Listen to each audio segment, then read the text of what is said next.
Hey, what's up everyone? Mendel here. I hope you are all doing awesome and wonderful. So in this video, I'm comparing a couple of load boxes, and the reason for that is the following. For some unknown reason, I thought that all load boxes would sound about the same. Basically, if you don't use an IR, just use the direct amp signal, it would sound about the same. And I was wrong. Very, very, very wrong. I thought they would all sound the same, and the main price difference was because one could load IRs and one couldn't, or one had an effects loop, etc, etc. But basically they could sound so different that they could, for an example, one could have no low end, or basically in comparison no low end that's coming out of your amp, and the other one preserving all the low end and make your amp sound huge and big.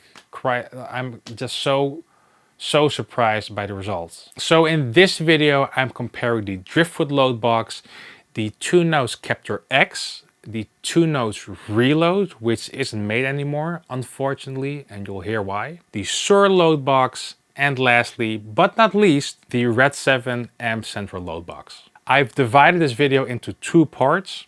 The first part is just listening through different load boxes in the mix. And the second part of the video is basically listening to all those reamp signals in the Cubase session and skipping back and forth between different load boxes, because there were quite some surprises.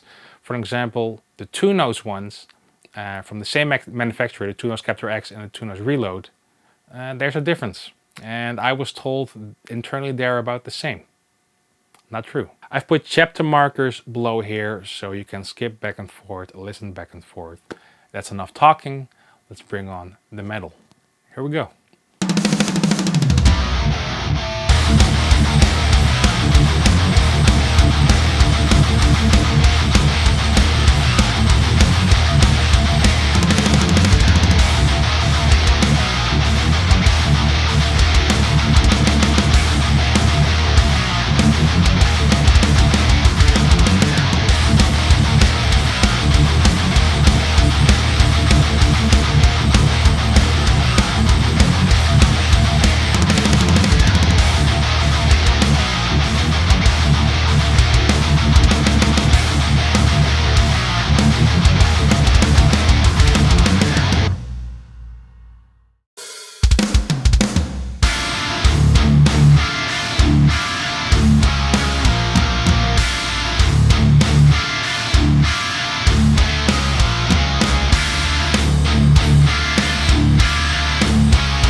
Alright, so I hope you like that heaviness. As always, if you do, please give me a thumbs up, subscribe and hit the belly thing. That's much appreciated and it supports the channel. Also, I'll put some affiliate links in the description box below for each product. So if you like anything you hear, you can check this out. That also helps out this channel and it doesn't cost you anything extra. So that's much appreciated if you check that out. Alright, so let's do the deep dive. So as you can see in here, on every Loadbox I did the quad tracking, so 2 performances left, 2 performances right, so we have like a really thick full metal rock sound. And for all the guitars I use the same amp IR, which is Cab number 1 from the Queen's Road pack, links in the description box down below. And the other one is thick SM57 from, what's it called again? From Get Good Drums Kelly, both of them combined. And also let me collapse these folders so we have a bit more real estate and overview. Now, spoiler alert, the Driftwood one is my favorite one and I'll show you why. So again, Driftwood, Suhr, 2 notes Captor X, 2 notes Reload, which isn't made anymore, the Redseven Line out and the Redseven XLR. So this is Driftwood.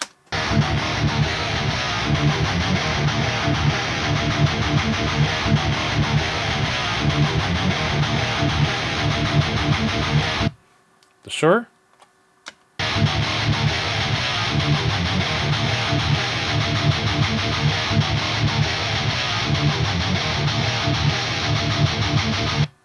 Captor X.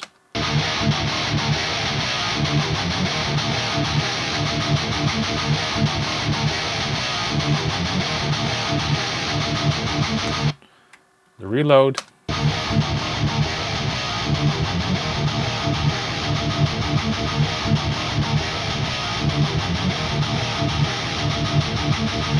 The Redseven Line out.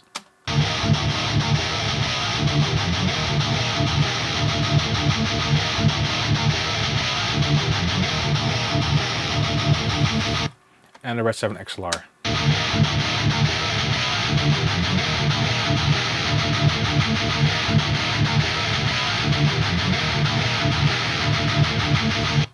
So listening to these, I noticed a couple of things.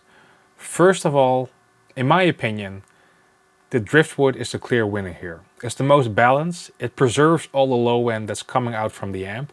Because on the amp, I turned the depth knob around 3 o'clock, which is quite a lot. But I also did that on purpose to notice really clearly or really well, whatever you want to call it, if the low end is preserved throughout the Loadbox.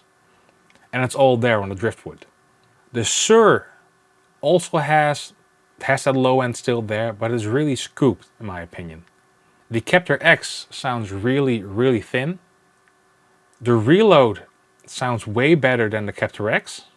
And the Redseven is really well balanced overall, really pleasant to the ears. So talking about that scooped, let's go back and forth between the Driftwood. So what I'm going to do, I'm going to switch a couple times back and forth between the Driftwood and the Suhr.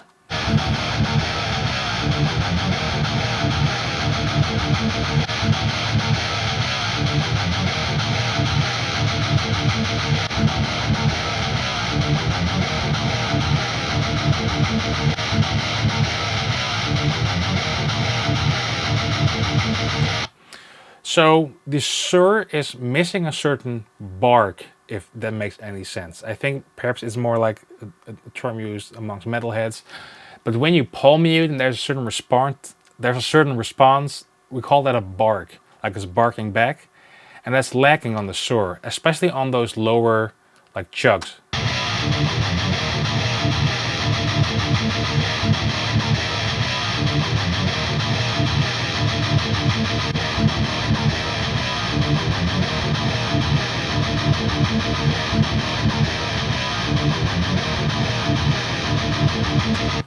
Now let's do the Driftwood and the Captor X back and forth.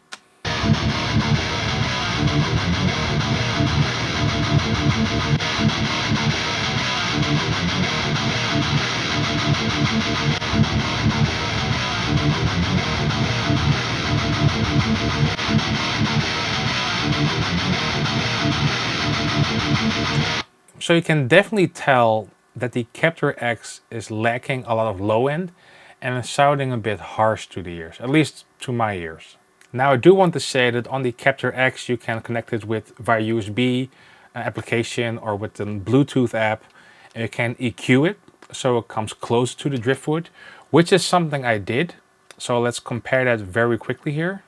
So over here we have the enhance stuff. There's an enhance function, and I added some, what's it called, resonance or depth. So this is without it, and I'll let it play through the other one.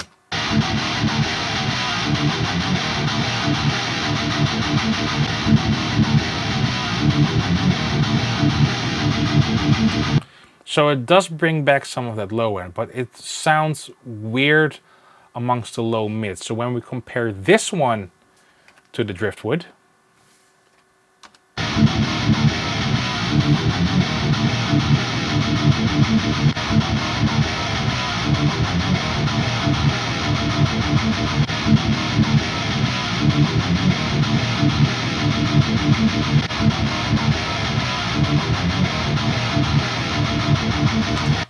I still have to say the Driftwood sounds the most balanced and natural to me. Now let's compare the Driftwood versus the Reload.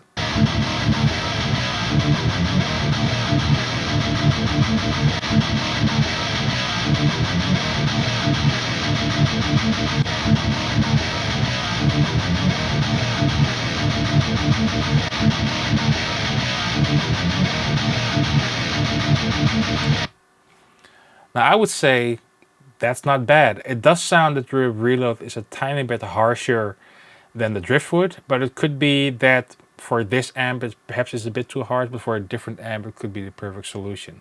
However, here's the confusing thing. I contacted Two Notes, I think it was end of last year, because I wanted to try out the Captor X. And I have to be honest, when I tried it out, it felt and played pretty good, until I tried later the Driftwood, of course. But I have to say, confirmation bias probably, Captor X felt pretty good. But before they sent me the Captor X, the reason I reached out to them is because I was interested in trying out the Reload, because this Reload is from my buddy WD. And they said they don't make the Reload anymore because of some components they couldn't get or something like that.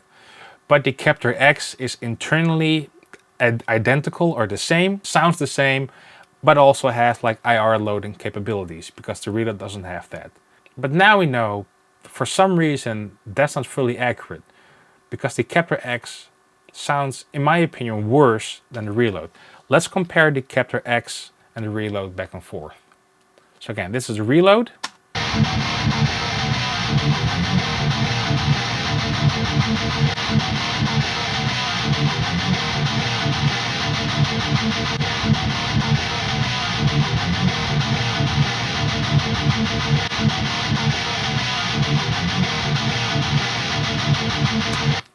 So we can definitely tell there's something lacking there. The low end is lacking on the Captor X.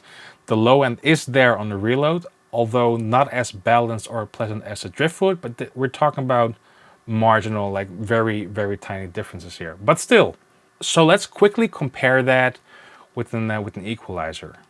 So match EQ. So let's first do the Captor X.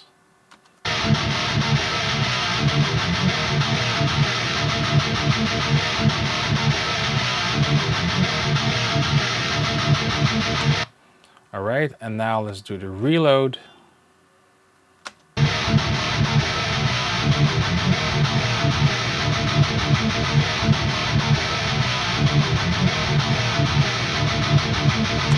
So you can see here, this is what the EQ has to do to come close with the Reload on the Captor X signal.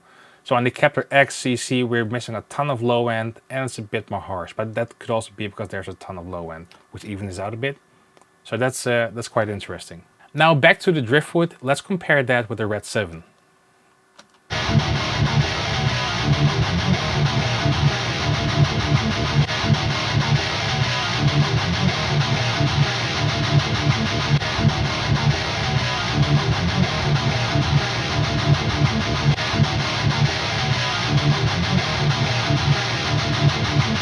Now the Redseven also has less low end, but the top end isn't as harsh as, for example, the Captor X. It's more like a pleasant, more soothing high end, top end. Now let's do the same thing, but then compare with the XLR.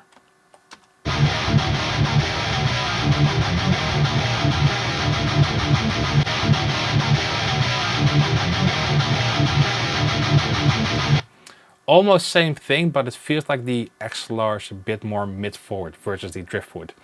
So now let's compare the line out of the Redseven versus the XLR out of the Redseven. And I don't know why there's a difference. I just used DI, or basically not load an IR on that certain bank slot, because you can load IRs. And the IRs only work via XLR out, but if you're not loading an IR, it's just basically the XLR, or the DI signal of the amp. So let's go back and forth between those. It's a small difference, but it's there.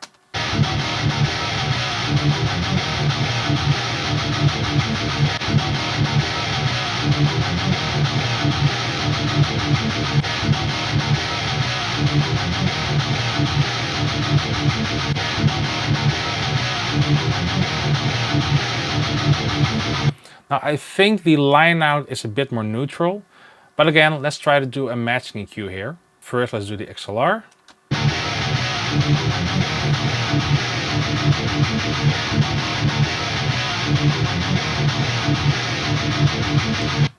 And then the line out.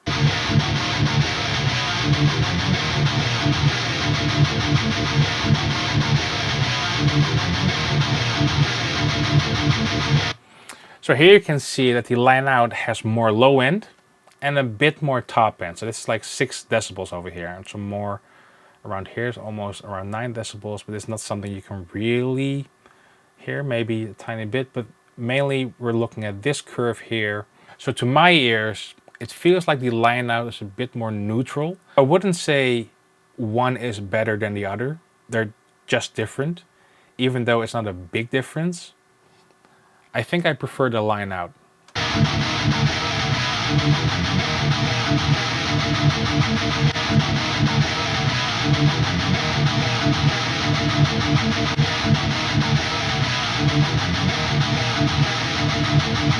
Yeah, to my ears it feels like I said before, the XLR has like almost a mid boost, and the line out is more like that mid boost is gone and it's more even across the frequency spectrum. Let's go to the second riff. I'm just going to loop the riff and then switch between load boxes.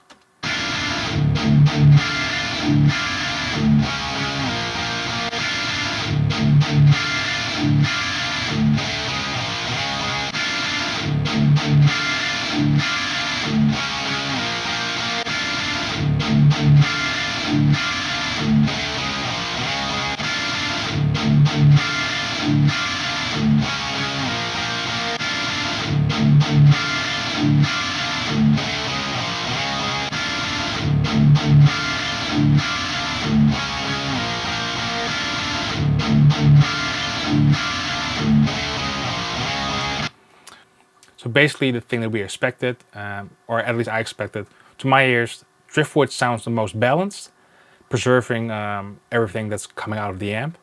Suhr one, really scooped. Captor X, lacking a lot of low end. Reload, pretty balanced, pretty darn good. Redseven, line out, really good, really balanced as well. XLR, tiny bit too much mids. Alright, so the end verdict. The clear winner, as you probably would have guessed, is the Driftwood Loadbox. It sounds the best. Also, by the way, playing through it, it feels the best. Like palm muting through it, it sounds and feels phenomenal. That thing will never leave my house again. Then on second place, the Reload and the Redseven line out are really close. I think, let me just... Yeah, definitely. Okay, number 1 Driftwood, second place Redseven, third place Reload, fourth place is the Suhr, and last place is the Captor X. Even though the Suhr is pretty scooped, it preserves the low end, like the resonance of this amp. The EVH, it sounds really thick, and the thickness is there. Although the Suhr is really scooped, the low end is there. So that's it. We're at the end of the video. I hope you liked this comparison. If you did, please subscribe, because there was a ton of work into this. Give me a thumbs up and hit the belly thing. That's much appreciated. And see you next time. All right? Cheers.